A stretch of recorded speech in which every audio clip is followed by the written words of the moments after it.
Você é o eterno 10 do Flamengo, falou de um possível futuro 10 para o Lobão.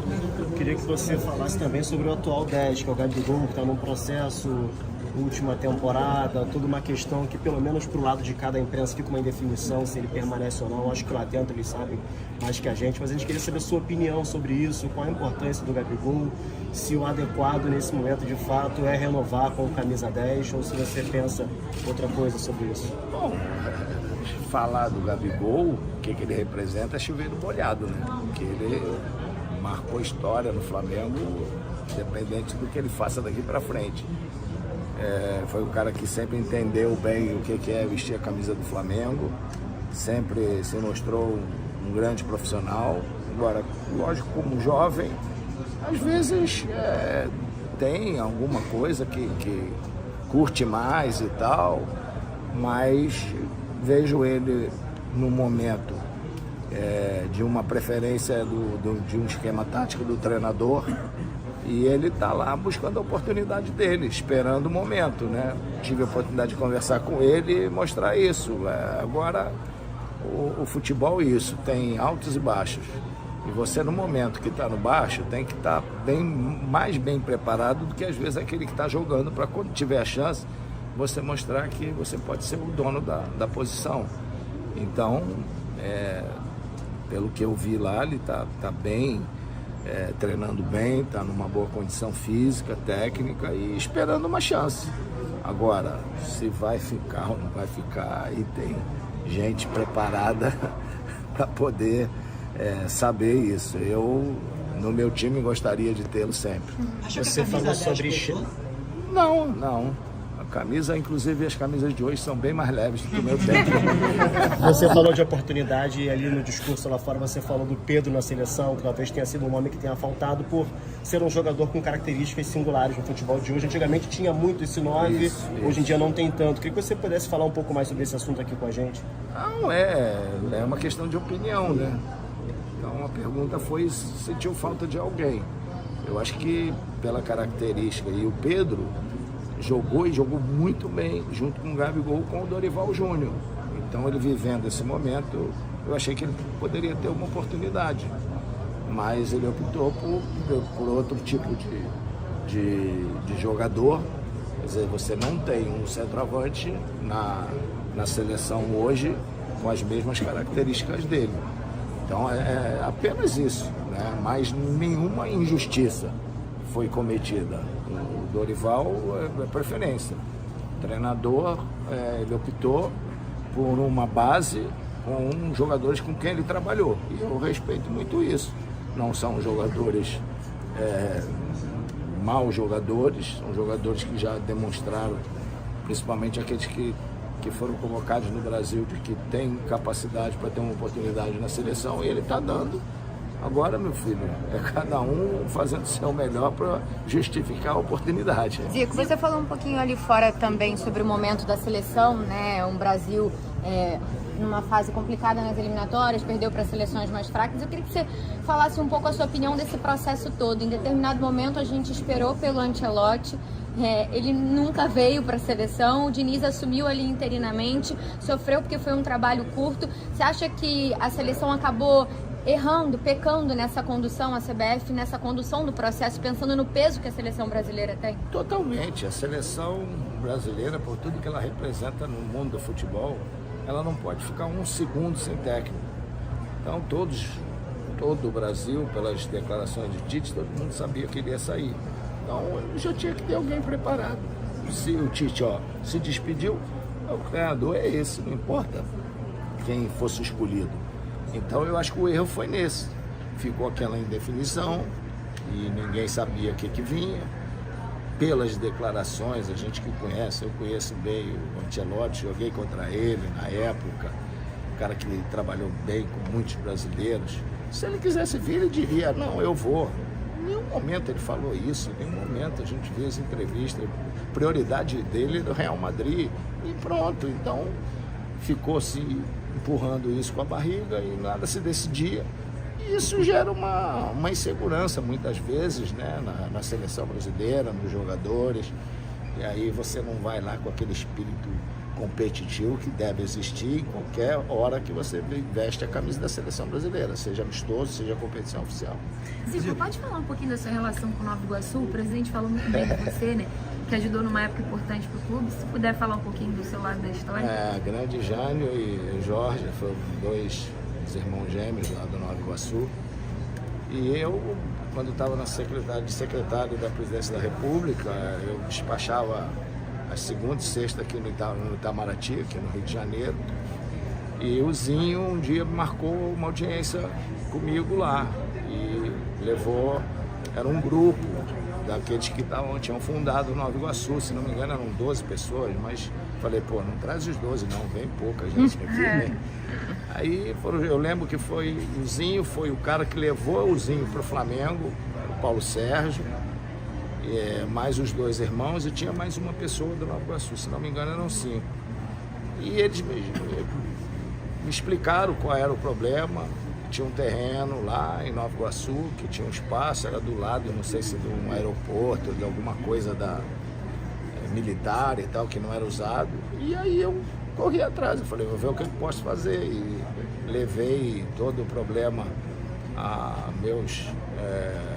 da qual eu era subordinado, e a coisa foi caminhando e deu certo. E aí a gente ficou feliz de eu principalmente no Nova Iguaçu ter feito um belo centro de treinamento, foi aos poucos, com os pés no chão, hoje parece ter um mini estádio lá, e o Nova Iguaçu revelou grandes jogadores, no futuro veio revelar ainda um que foi muito importante para mim na época de Fenerbahçe, que foi o David, e foi artilheiro no Brasil aí por onde passou. Então, tá aí, os frutos demoram, mas às vezes eles aparecem. E lógico que fica sempre aquele carinho, né, de torcer para o time, de ver ele crescer. E disso veio uma amizade muito grande, tanto com o Jânio como com o Jorge.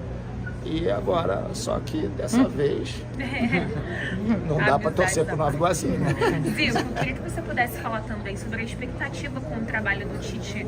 Já começou o ano, parece que o time já está bem ajeitado, traz um bom futebol. Queria que você pudesse falar, você que também conhece o Tite. Ele tem uma característica, né? O Tite, ele gosta de arrumar o time lá pela cozinha, né? Igual um restaurante. Sem a cozinha boa não funciona.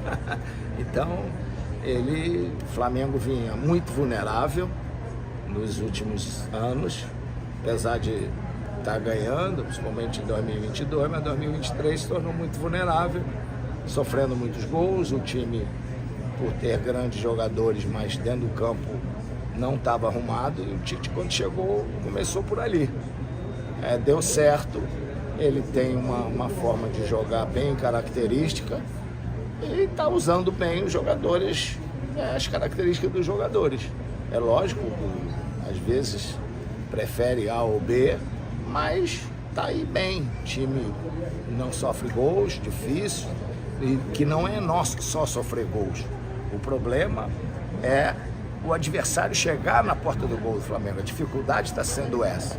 Os jogadores estão muito comprometidos e chegou merecidamente à final, ganhou a Taça Guanabara e chega merecidamente à final do Carioca.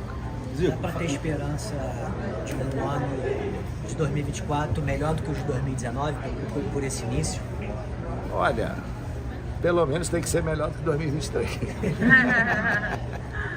Zico, falando um pouquinho agora sobre a homenagem que teve aqui, né? Desde o início da cerimônia você se mostrou muito emocionado, né, com tudo que foi feito. Nos últimos dias voltou à tona de novo Estádio do Flamengo, e a torcida já pediu que tem que ter o seu nome, né? O que você acha dessa recepção? Eu fico grato, né, com esse carinho que sempre existiu da torcida do Flamengo. Sinal de que o legado foi muito bem deixado para todos. E acho que atualmente, por tudo que tem se falado aí, pode ser de suma importância para o Flamengo a criação do seu estádio. Porque o que não falta é gente boa que trabalhou no Flamengo, que fez algo pelo Flamengo para receber o nome do estádio. As faltas, como representava o ano de 81, das nossas conquistas, a pose real de uma falta é muito difícil você você fazê-la, né, por causa da própria equilíbrio do corpo, né? Então, normalmente, você é mais deitado um pouquinho, não é tão ereto. Então, procurei conversar com eles. Para mim, o mais importante era a fisionomia, porque iam tratar 81 e 81 era o jogo mais importante. E lógico que a gente tem que estar bem concentrado, então a realidade é essa. É como se eu estivesse entrando dentro do campo ou conversando com os jogadores, mostrar para eles que ali era o momento mais importante da história do clube e da camisa que eles estavam vestindo. E a final agora do Carioca, Flamengo-Fluminense? Não, você estava querendo que o Fluminense fosse para a final, né? Mas não é a final, não, o Fluminense, é o Nova Iguaçu. Meu Deus, perdão, confundi. Perdão, Nova Iguaçu, não. Mas perguntando agora sobre a final do Carioca. Final é final. É lógico que, pelo que o Flamengo vem jogando, tem um pequeno favoritismo. Pela força, pelo costume a jogar grandes jogos. Isso pesa, às vezes, numa decisão. Você está mais acostumado a esses momentos. Mas se você vai ver pela competição que o Nova Iguaçu fez, inclusive o Nova Iguaçu acho que foi o único que fez gol no Flamengo. Exato. Então, exatamente. Todo cuidado é pouco. Não existe, já ganhou, ninguém entra com vantagem, exceto, não sei se tem a vantagem de 2 resultados iguais, esse regulamento eu não sei, mas eu acho que não. Então, é chegar dentro do campo e mostrar por que você está ali na final e disputando mais um título. Então, pelo que eu conheço do Tite, que é um cara que mostra para a equipe o respeito ao adversário, então eu acho difícil que o Flamengo tenha salto alto numa final.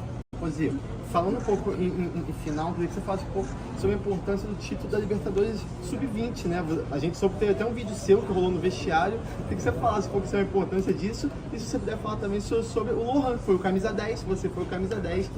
Queria comentar sobre O Lohan já é uma realidade, ele já tem jogado várias vezes no profissional e, lógico, ganhar um torneio dessa importância é gratificante e você, quando sobe com muito mais credibilidade, muito mais moral, muito mais confiança.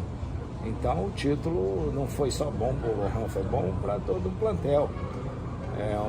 Aqueles principalmente que estão estourando idade. O Mário Jorge é um treinador com muita capacidade, já mostrou isso.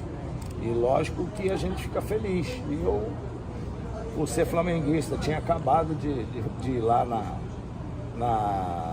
dar uma palestra para toda a galera da base, só a Sub-20, por estar disputando a competição, que não pôde estar presente. Então, eu fiz um vídeo para eles e tal, mostrando o que é uma final, o que é representar o Flamengo. E bom que deu certo, né? A galera gostou. O título veio e agora parece que vai ter a decisão do Mundial, né? Então tomara que venha outra taça para Gávea. E que pode ser no Maracanã ainda, né? Pode ser, eu acho que não tenho dúvida que se isso acontecer, vai faltar lugar para a torcida vai apoiar e vai estar presente, com certeza.